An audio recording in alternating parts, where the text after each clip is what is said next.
ESG는 기업을 바꿀 수 있을까? 저희 세 번째 강좌입니다. 이번 시간에는 하버드 비즈니스 스쿨에서 ESG를 어떻게 강의하는지 그 강의 내용을 바탕으로 책을 쓴 레베카 핸더슨의 그 책을 가지고 이야기를 해볼까 합니다. 레베카 핸더슨은 원래 MIT에 오래 석좌 교수로 있으면서 기술 전략 그리고 조직 변화 분야에서 굉장히 여러 가지 컨설팅을 세계적인 유수의 기업들과 함께 했던 그런 분입니다. 이 책의 제목은 원제는 Reimagining Capitalism in a World on Fire입니다. 그러니까 불이 난 세상에서 자본주의를 어떻게 바꿀까 이런 겁니다. 이 책의 원제는 사실 레베카 핸더슨이 가지고 있는 문제의식을 잘 드러내고 있는데요. 우리나라에서는 이제 뭐 그 출판사의 이 마케팅 전략이 잘 드러나게 번역을 했죠. Reimagining Capitalism까지만 하고 이게 우리가 어떤 상태인지에 대한 것들은 사실은 뺐고요. 대신에 이제 하버드 ESG 경영 수업이라고 해서 이 책에 대한 관심을 좀 끌기 위한 이런 것들을 보였습니다. 이런 제목을 단 레베카 핸더슨은 지금 기업들이 무분별하게 아주 맹목적으로 이익을 추구하면서 지구에 사는 인간들 그리고 지구 그리고 기업조차도 위험하게 만들고 있다. 이런 문제의식을 가지고 이 책을 썼습니다. 한동안 이 사람이 이제 그 대기업들을 컨설팅 하면서 돈을 많이 버는 기업들이 더 많은 돈을 벌게 하기 위한 컨설팅 이런 것들을 하거나 논문을 쓰거나 강의를 하는 것 이런 것들이 사실은 의미가 없다는 회의를 갖게 되죠. 그래서 이제는 그런 기업이 아닌 기업의 수익도 추구하지만 사회적 책임이나 사회적으로 필요한 일들을 어떻게 해나가야지 어떻게 병립시킬 것인가를 고민하는 그러면서 그럴 수 있다고 믿는 기업들과 함께 일을 하고 싶었다라고 얘기를 합니다. 그래서 이 책의 저자가 얘기하기를 하버드 비즈니스 스쿨에서 15년 동안 그 비즈니스들의 지속가능 발전 경영 이것들을 어떻게 할 것인가에 대해서 강의를 했는데 그 강의에 들어오는 수강생들이 가진 생각은 이제 두 가지였다는 거예요. 정말 돈을 벌면서도 사회에 도움이 되는 일을 할 수 있을까? 그런 기업 경영이라는 게 가능한가? 또 하나는 그렇게 하면 정말로 사회에 도움이 될까? 이 두 가지가 이 수강생들이 일반적으로 가지고 있는 문제의식이었다고 얘기를 하고요. 그래서 그 문제에 대한 답을 이 책에 담고 싶었다. 이렇게 얘기합니다. 그래서 이 책의 전체적인 목차는 이렇습니다. 주주자본주의는 이미 시효가 끝났다. 그 다음에 자본주의 대전환을 위한 5가지 요소 그리고 어떻게 세상을 바꿀 것인가 바꾸는데 참여할 것인가 이렇게 3가지로 나누어 볼 수 있습니다. 첫 번째 이제 주주자본주의에 대해서 얘기하는 것은 주주자본주의는 이미 시효가 지났다라는 얘기는 이제 뒤에 기업들이 변해야 된다라는 전략을 제시하는데 그럼 지금 왜 자본주의가 변화해야 되느냐 이 이야기들을 이제 시작하게 되죠. 자본주의라는 것은 사실 지금 굉장히 여러 가지 평가가 있죠.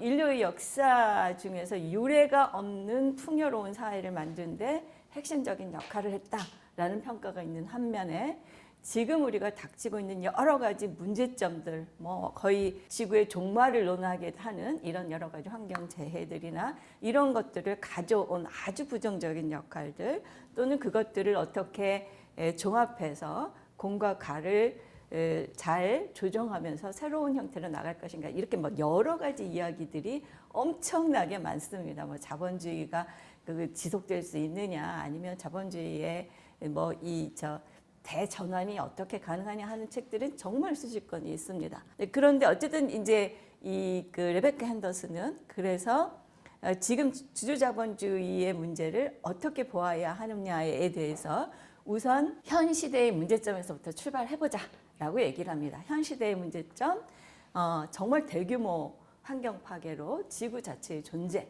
또는 인류 사회가 존재할 수 있는가에 대한 고민을 하게 만드는 환경 파괴. 두 번째는 점점 더 커지는 빈부격차.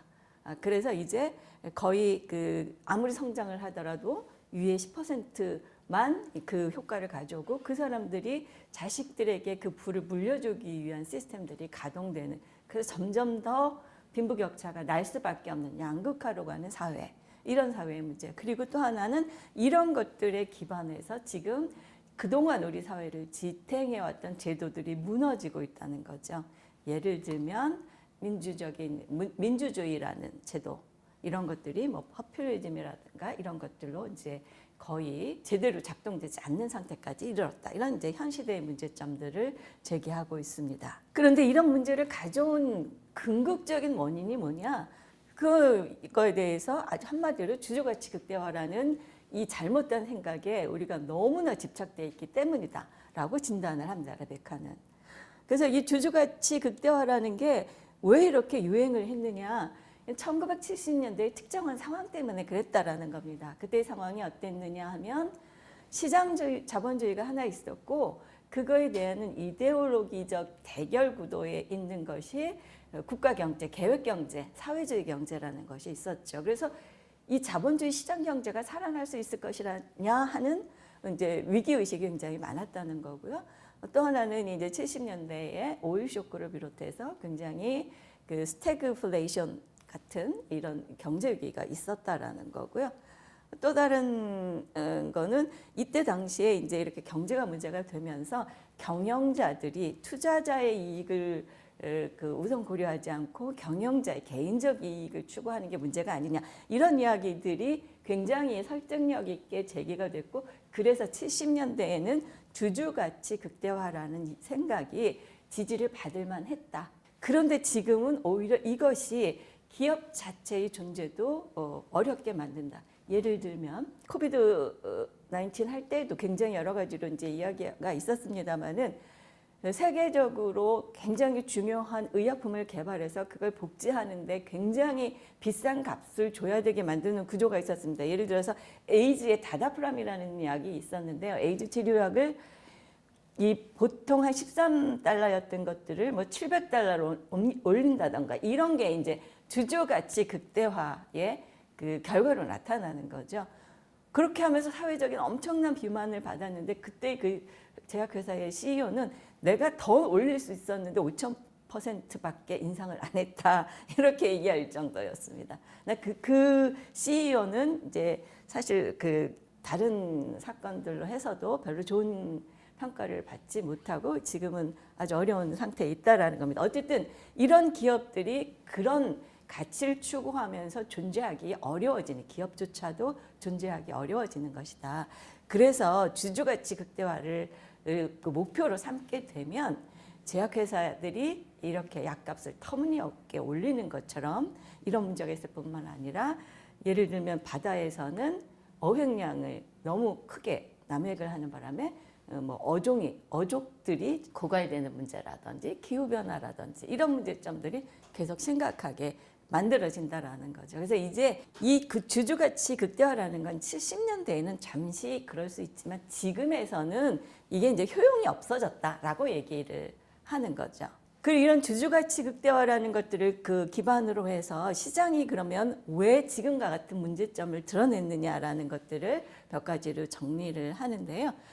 우선은 이 시장이라는 게 가장 효율적인 자원 배분 역할을 하는 그 기제다, 자본주의에서 이렇게 얘기를 하는데, 그게 전제가 있다라는 겁니다. 그렇게 얘기하려면 시장의 가격에 영향을 미치는 모든 요소들이 다 그 반영이 돼야 되는데, 실제로 기업들이 환경이나 사회에 미치는, 사회에 떠넘기는 비용, 다시 말하면 외부화되는 비용에 대한 것들을 가격에 고려하고 있지 못하기 때문에 일단 이것은 효율적인 시장 배분이 불가능하고 시장이 실패하게 된다라는 거고요. 두 번째는 아까도 잠깐 얘기를 했지만 그 시장이라는 것들이 공정하게 움직이지 않는다라는 거죠. 그래서 일부 사람들이 그 기업들이 자신의 이익을 늘리기 위해서 시장의 규칙들을 바꾸는 거죠. 예를 들면 기후변화에 의구심을 갖는 연구들을 하게 하거나 그런 이야기들을 퍼뜨리는 조직이나 캠페인에 돈을 뭐 수백억씩, 수십억씩 이렇게 지원하는 이런 기업들이 있다라는 거죠. 그게 시장에서 공정하게 평가돼서 가치에 반영될 수 없도록 조작하는 이런 일들이죠. 이런 것들이 시장 실패의 원인이라는 거고요. 그리고 네 번째로는 이제 주주가치 극대화와 함께 했던 것들이 신자유주의나 이런 흐름 속에서 국가의 역할이 아주 필요 없는 것으로 폄하되거나 굉장히 비판을 받도록 하는 이런 이제 구조들이 있었는데요. 시장이라는 것이 혼자서 존재할 수 없다라는 것은 굉장히 여러 곳에서 얘기를 하고 있습니다. 그래서 어떤 시장이 공정하게 돌아갈 수 있는 정부의 기능을 배제했다는 것, 이런 것들 때문에 이제 시장이 실패했다라고 보는 거죠. 그래서 그럼 어떻게 해야 될 거냐라는 이야기를 하면서 레베카 앤더슨은 이미 지속가능 발전 목표라는 것들이 있어서 지속가능한 사회로 가는 로드맵들이 굉장히 잘 만들어지고 있다. 그래서 그런 것들을 따라서 우리가 실천을 해 나갈 필요가 있다라고 이야기들을 합니다. 현재 사회의 시장 실패를 극복하는 방법으로는 굉장히 여러 사람들이 이야기를 하고 있는데요. 레이 달리오 같은 사람, 이 사람 헤지 펀드의 CEO죠. 근데 이제 이 사람 같은 경우에는 자본주의는 파이를 키울 줄만 알고 분배를 할 줄 몰랐고, 사회주의는 파이를 키우는 방법을 모르고 분배만 하려고 했다. 그래서 이 두 가지가 다 합쳐져서 시장도 키우고 파이도 키우고 분배도 잘하는 이런 쪽으로 발전해 갈 필요가 있다라고 얘기를 합니다. 그러니까 지속가능 발전이라는 것과는 다른 차원에서도 지금의 실패들이 많이 진단되고 이제 이런 이야기들을 하고 있습니다. 특히 이 지속가능 발전이 그러면 어떻게 경제에 기여할 것이냐라고 얘기를 하는데요. 레베카 앤더슨은 이런 예를 듭니다. 지속가능 발전 목표 17개에서 이렇게 했던 것들이 실제 진행되는 그런 것들이 추진된다면 그것이 세계적으로 12조 달러의 경제 가치를 창출하게 될 것이다. 사실 그게 다른 종류의 새로운 산업을 만들어내거나 새로운 사회적 역할들을 만들어내거나 이런 것들이니까 그것 자체가 또 다른 경제 기회들을 만들어낼 것이다. 이렇게 얘기합니다. 어쨌든 레베카 앤더슨은 이제 주주자본주의, 수익 극대화만을 추구하는 것들은 이미 시효가 지났기 때문에 새로운 방향으로 가야 되고 그게 자본주의의 대전환이다라고 생각을 하면서 어떻게 전환할 것인가를 이제 다음부터 이야기를 하게 됩니다. 자본주의 대전환이라는 것의 그 실천 방법으로 5가지 요소들을 제안을 하는데요. 첫 번째가 기업의 친사회적 목표, 공유 가치를 어떻게 반영하느냐, 이것으로 잡고 있습니다. 지난번에도 잠깐 말씀드렸지만 밀턴 프리드만하고 피터 드러커는 기업의 목표가 무엇이냐에 대해서 굉장히 상반된 관점을 제시했었죠. 밀턴 프리드만은 자본주의와 자유라는 것에서 기업의 아주 근본적인 그 역할은 이 수익을 창출하는 것이다, 이렇게 얘기를 했고요. 피터 드러커는 그렇지 않다. 기업이라는 것은 사회적인 문제를 해결하는 것이 기본적인 목표이고 그 과정에서 어떻게 수익을 얻을 건가, 이것들을 연구하는 게 경영이다, 이렇게 이제 얘기를 합니다. 이 자본주의 이후의 사회라는 것들을 피터 드러커가 썼다는 것에 대해서 우리나라 사람들은 잘 알지 못합니다. 사실 피터 드러커는 굉장히 사회학자의 관점들을 굉장히 많이 가지고 있는 경영학자였습니다. 경영학의 구루 이렇게 불러질 정도로 굉장히 큰 역할을 했는데 우리나라에서는 그런 내용들이 잘 전달되거나 부각되지 않으면서 거의 기업의 수익을 내는데 필요한 일들, 이런 것들만 많이 부각이 됐던 것이 굉장히 안타깝습니다. 어쨌든 이거는 2008년 세계 금융위기 이후에 피터 드러커의 승리로 이제 귀결이 됐다라고 볼 수 있을 거고요. 그 결과를 가지고 2008년 이후 2011년에 마이클 포터가 이 밀턴 프리드만의 이 의견에 바탕을 두고 기업들이 경쟁에서 어떻게 살아날 것인가에 대해서 굉장히 그 세계적인 그 평판을 받았던 마이클 포터가 이제부터는 기업의 수익만이 아니라 사회가 요구하는 공유 가치를 같이 창출해야 된다는 얘기를 했습니다. 근데 이 사이에 존 마그레타라는 사람이 있습니다. 이 존 마그레타는 하버드 비즈니스 스쿨에서 비즈니스 리뷰를 굉장히 오랫동안 편집했습니다. 그러니까 그 우리가 굉장히 유명하게 그 경제학의 새로운 트렌드를 만들거나 이제 홍보하거나 이런 그 것에 유용한 수단이 이제 하버드 비즈니스 리뷰인데, 그것들을 오래 편집하면서 조한 마그레타가 결론으로 경영이란 게 무엇이냐라는 아주 근본적인 제목에 대한 책을 냅니다. 조한 마그레타의 얘기는 뭐냐면, 오랫동안 해보니까 경영이론이라는 게 한때 유행에 따라서 이런 것들이 만들어졌다 없어졌다 하는 굉장히 여러 가지 흐름이 있는데, 그 모든 흐름을 뛰어넘어서 살아남는 원칙들이 있더라. 그게 모든 조직들이 성공하기 위해서 성공하는 모든 조직들의 특징이 이거더라 라고 얘기하는 게 있습니다. 그 중에 첫 번째로 꼽는 것이 기업의 목표입니다.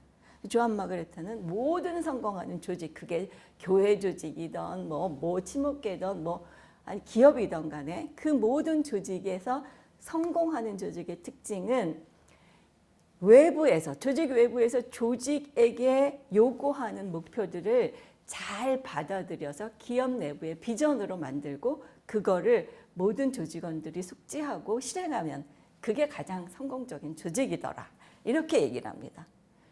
그래서 우리가 지금 친사회적 목표, 기업 내부의 목표가 아니라 친사회적 목표, 공유 가치 이런 것들을 외부에서 받아들여야 된다고 지금 얘기를 하고 있는 건데, 그거에 대해서 굉장히 아주 큰 아주 본질적인 관점에서 정리를 했던 게 조한 마그레타입니다. 이 책도 굉장히 중요했습니다. 어쨌든 이런 과정을 거쳐서 기업들이 자기 내부의 목표가 아니라 외부의 목표들을 받아들여야 된다라고 얘기를 하는데요.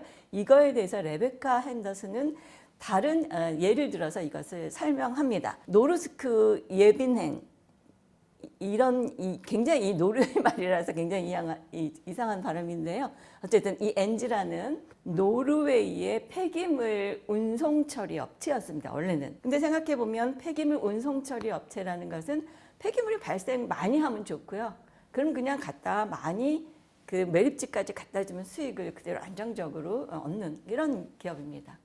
여기에 새로운 CEO가 들어가서 이게 아니라 우리가 사회나 환경이나 이런 것들을 당연하다고 받아들이거나 우리가 그걸 마음대로 이용할 수 있다고 생각하는 이런 거를 벗어나서 사회가 얼마만큼 사회에 도움이 되는지 또는 환경의 범위를 넘어가지 않도록 하는 게 무엇인지를 고민하는 새로운 가치를 가진 재활용을 중심으로 하는 회사를 바꿔내는 거죠. 이 기업은 생각해보면 우리나라도 그렇습니다만 폐기물 운송업체라는 것은 그냥 운송하는 것뿐만 아니라 사실은 이 과정에서 굉장히 여러 가지 부조리가 만들어질 수 있습니다. 예를 들면 특정 폐기물, 유해 폐기물을 일반 폐기물 회사 처리장에다 그냥 숨겨서 갖다 버리거나 이런 것들은 사실 굉장히 쉽게 예측해 볼 수 있는 부조리인데요.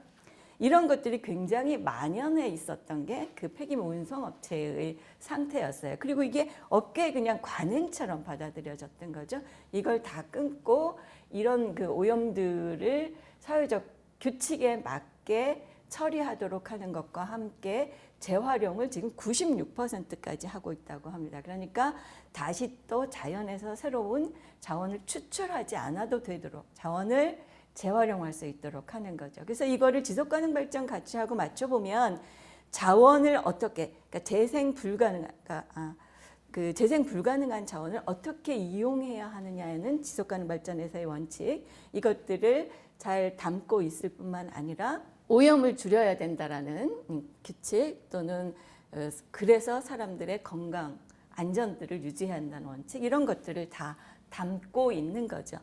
이런 것들이 이렇게 기업의 목표를 바꾸는 것 자체가 레베카 핸더슨이 보기에 사회적 가치들을 기업 내부로 가져와서 새로운 전략을, 비전을 세우는 것이다. 이렇게 이제 해석을 하는 거죠.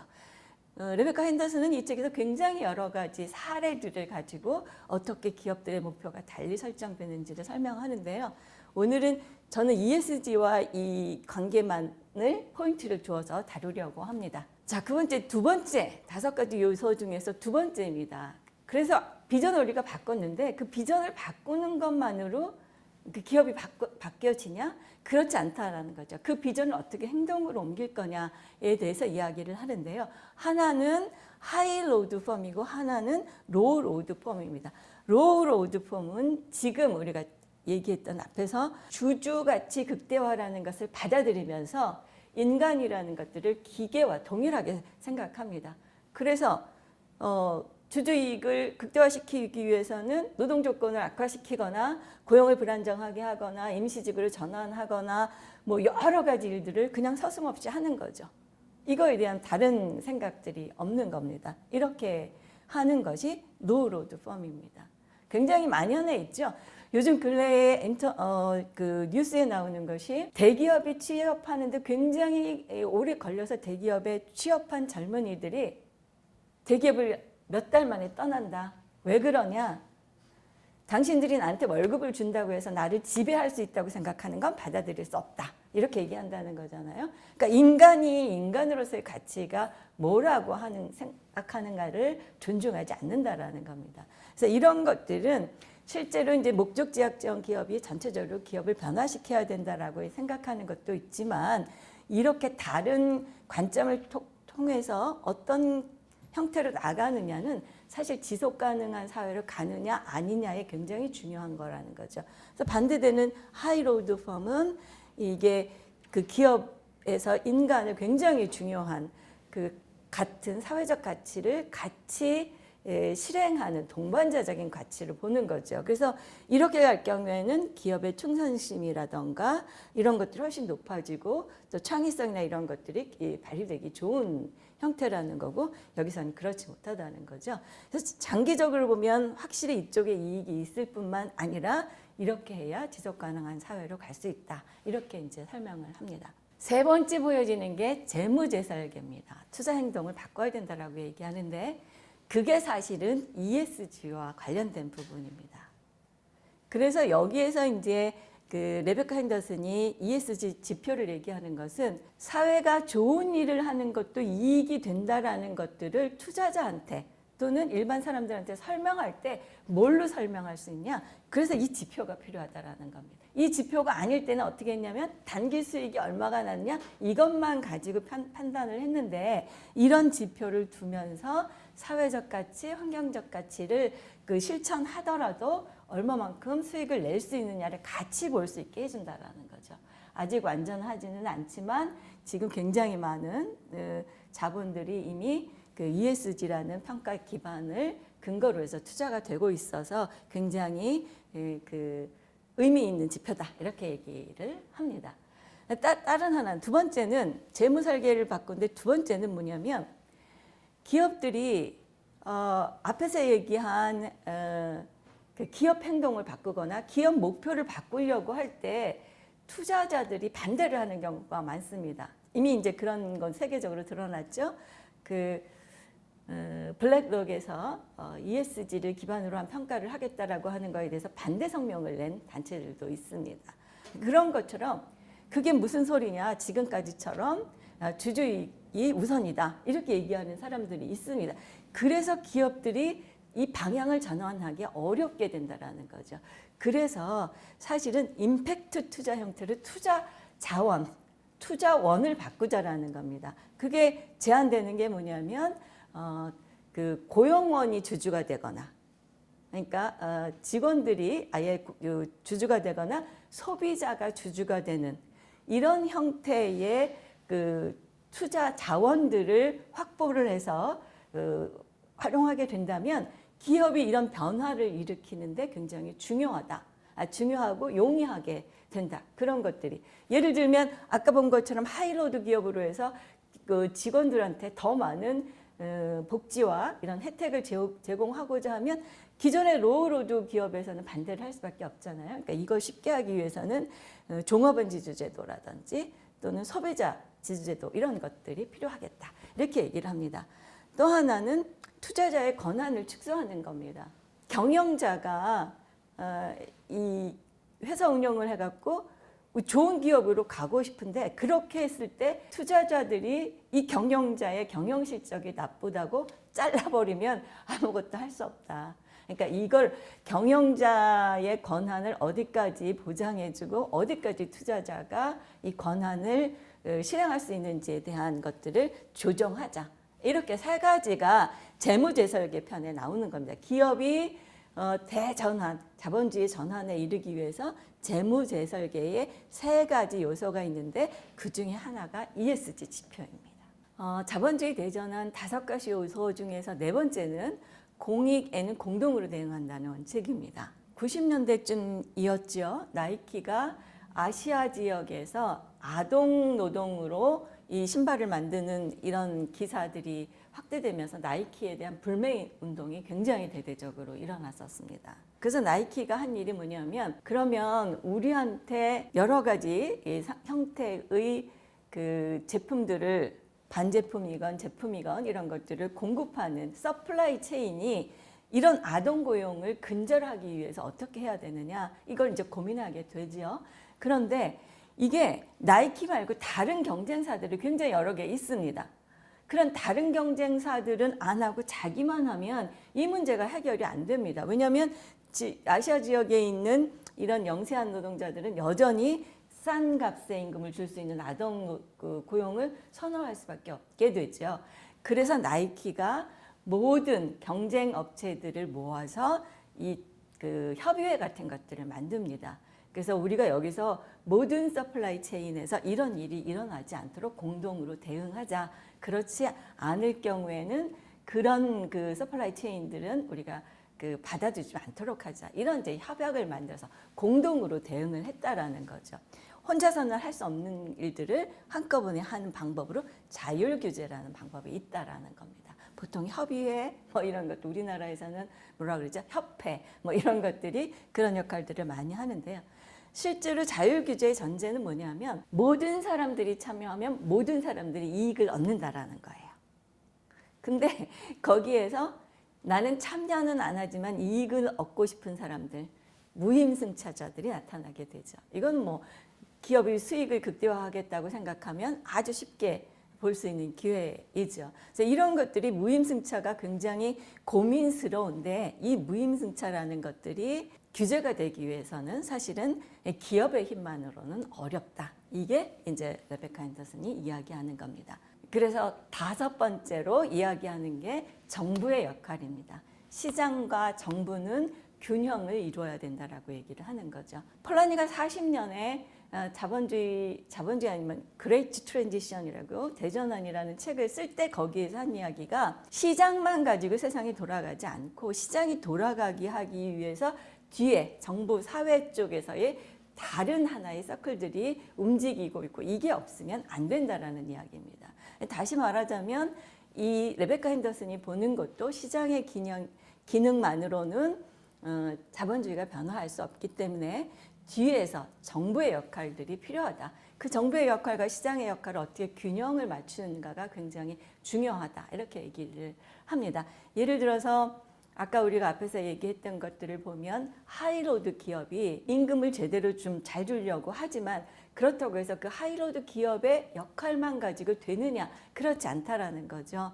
이게 전체적으로 사회가 국가가 노동자들의 권익을 얼마만큼 보장하느냐 또는 그런 규제들이 그 자본주의에서 수익을 추구하기 위해서 노동자들을 어렵게 하는 작업 조건이라든지 위험이라든가 이런 것들을 규제하는 일 또는 교육을 통해서 이 사람들이 변화해가는 사회 요구에 맞추어서 취업을 할 수 있도록 도와준다든지 이런 것들이 사회에서 정부에서 정책으로 미리 만들어지지 않고는 시장에서 어떤 한두 기업들이 이런 걸 바꾸려고 해도 실제로는 사회 전체의 형평성을 높이는 데 한계가 있다.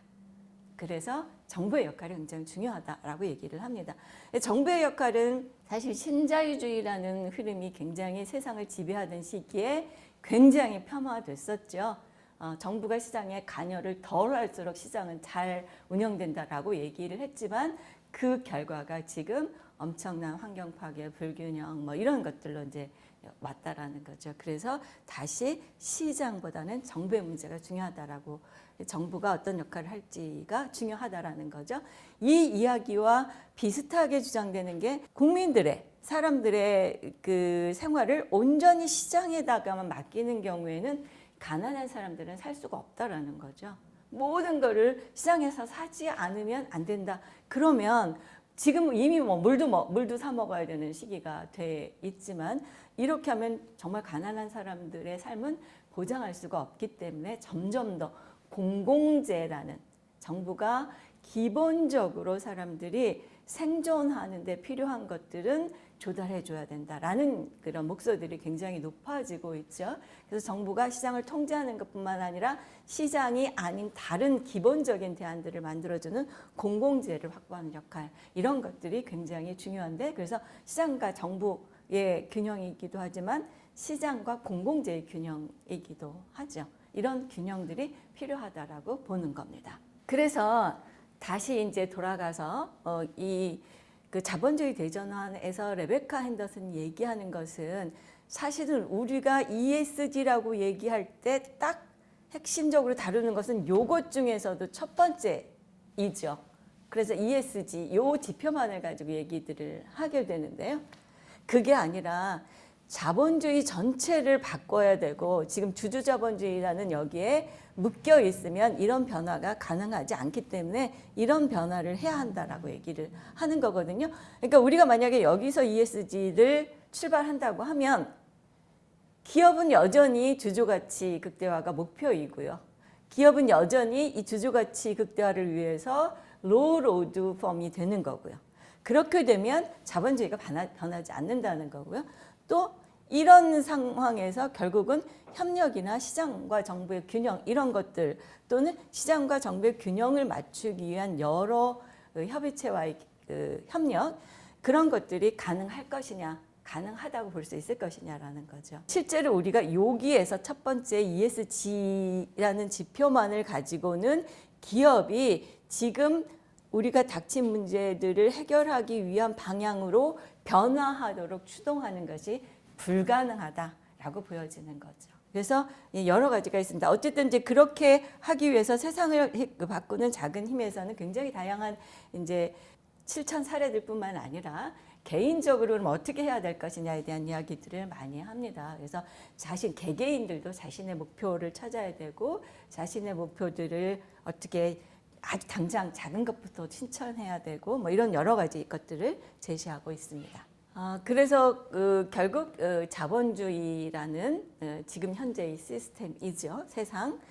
그게 뭐냐면 현재의 사회경제 시스템이라고 볼 수도 있고, 다시 말하면 주주자본주의라고도 현재 상황을 볼 수 있죠. 이거를 바꾸기 위해서 그럼 어떻게 할 거냐, 이거에 대해서 레베카 핸더슨은 일단 개인들도 그 개인들의 작은 이런 그 생각이나 실천을 바꾸는 것이 굉장히 중요하다라는 관점을 가지고 개인들도 자신의 목표를 찾아야 된다라고 하는 겁니다. 뭐 여전히 사실은 이 자본주의 사회의 소비자로서 우리가 기여하는 바가 없지 않죠. 굉장히 크죠. 더 많은 소비가 개인의 행복을 가져온다는 생각 때문에 이 잘못된 주주자본주의가 어쩌면 떠받쳐지고 있다고도 할 수 있죠. 그런 면에서 그런 것이 아닌 나의 삶의 목표가 무엇인지에 대해서 찾아야 된다라는 것이고요. 또 하나는 그런 거대 담론뿐만 아니라 실제로 지금 할 수 있는 많은 것들, 우리 주변에서 할 수 있는 일들, 예를 들면 뭐 대중교통을 이용한다, 뭐 옷을 뭐 버릴 만큼 싸놓지 않고 적게 산다든지, 이런 소비를 줄이는 일들, 뭐 이런 생활 습관을 바꾸는 일들, 이런 작은 지역에서의 그 실천, 이런 것들을 중요하게 생각하자라는 제안을 하고 있고요. 그다음에 이제 그렇게 세상을 바꾸는 데 힘을 보태기 위한 자기가 하는 작은 일들이 중요하다라는 생각을 좀 가져야 된다라는 거고요. 또 하나는 이제 정부에서 일하는 것이 필요하다, 이렇게 얘기하는 부분이 있는데요. 사실 우리나라에서 한동안 공무원 시험이 엄청나게 취준생들이 몰렸었죠.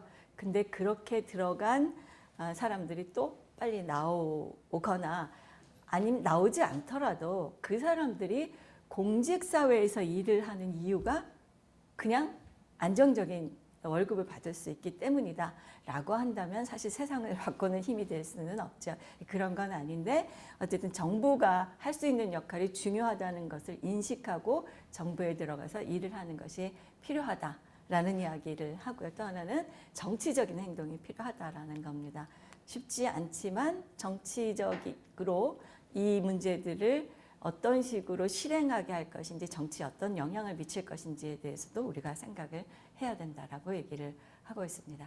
그리고 마지막으로는 자신을 돌보고 행복을 추구하는 게 필요하다. 기쁨을 느낄 수 있어야 된다. 이렇게 얘기합니다. 어떻게 보면 사실 이런 것들을 바꾸려는 노력들이 너무나 거대하고 너무나 불가능한 일처럼 보이면서 사람들이, 운동하는 사람들이 실제로는 굉장히 즐겁지 않은 운동을 하는 경우가 굉장히 많습니다. 그런 것들이 아니라 지금 바꿀 수 있다라는 생각을 가지고 갔으면 좋겠다. 이렇게 이야기를 합니다. 오늘 세 번째 강의에서는 하버드 비즈니스 스쿨에서 강의를 하는 레베카 핸더슨이 쓴 책 자본주의 대전환이라는 책을 가지고 그 레베카 핸더슨의 이야기들을 쭉 한번 따라와 봤습니다. 자본주의 문제를 어떤 시각에서 보느냐는 굉장히 이 폭이 다양합니다. 레베카 핸더슨은 사실은 굉장히 기업이라는 또는 경영이라는 영역을 전제로 사고를 하는 사람입니다. 그래서 자본주의 자체가 좋은 거냐 나쁜 거냐 이런 논의들은 하지 않습니다. 대신 이제 자본주의가 지금 주주자본주의라는 특성에서의 문제를 어떻게 해결할 것인가에 대한 초점을 맞추고 있습니다. 그래서 어떻게 보면 이 자본주의 문제를 아주 큰 틀에서 비판하는 사람들은 레베카 핸더슨의 이야기가 굉장히 좁은 그 범위 내에서의 이야기라고 느낄 수 있습니다. 사실 굉장히 기업 친화적인 생각을 갖고 있고 어떻게 보면 기업의 자율 규제나 이런 것들로 위해서 세상이 바뀔 수 있다라고 생각하는 게 굉장히 나이브한 생각 아니냐라는 비판은 흔히 들을 수 있는 그런 정도의 이제 그 이야기들을 많이 하고 있습니다. 그렇지만 기업의 입장에서 보면 사실 이것도 굉장한 변화를 요구하는 것이죠. 그래서 기업이 그러면 어떻게 변화해야 되느냐라고 얘기했을 때 그 관점에서는 상당히 많은 시사점을 주고 있습니다. 그리고 상당히 많은 사례들을 제시하고 있기도 합니다. 그래서 기업에서 정말로 ESG를 계기로 해서 우리 사회에 어떻게 도움이 되는 기업이 되고 그래서 얼마나 안정적으로 장기적인 그 활동을 할 수 있을까, 그런 걸 우리가 어떻게 해낼 수 있을까 이런 걸 고민하는 사람들이라면 이 책을 조금 더 깊이 있게 여러 사례들을 주의 깊게 보시면 도움이 될 것 같습니다. 다만 아쉬운 것은 여전히 우리나라 사람들은 이렇게 큰 관점에서가 아니라 ESG 지표라는 것들을 보면서 여전히 주주가치, 주주이익 극대화라는 그 환상을 내려놓지 못하고 있는 한계가 있다는 것을 지적하지 않을 수 없습니다. 자, 다음 시간에는 그러면 기업들이 어떻게 다른 방향으로 변화해 갈 수 있을까, 어떤 다른 행동이 가능할까에 대해서 그동안 여러 그 저자들이 이야기했던 것들을 좀 정리해 보면서 현재 상태에서 기업들이 어떤 변화가 가능한지 이들을 조금 더 정리를 해보도록 하겠습니다.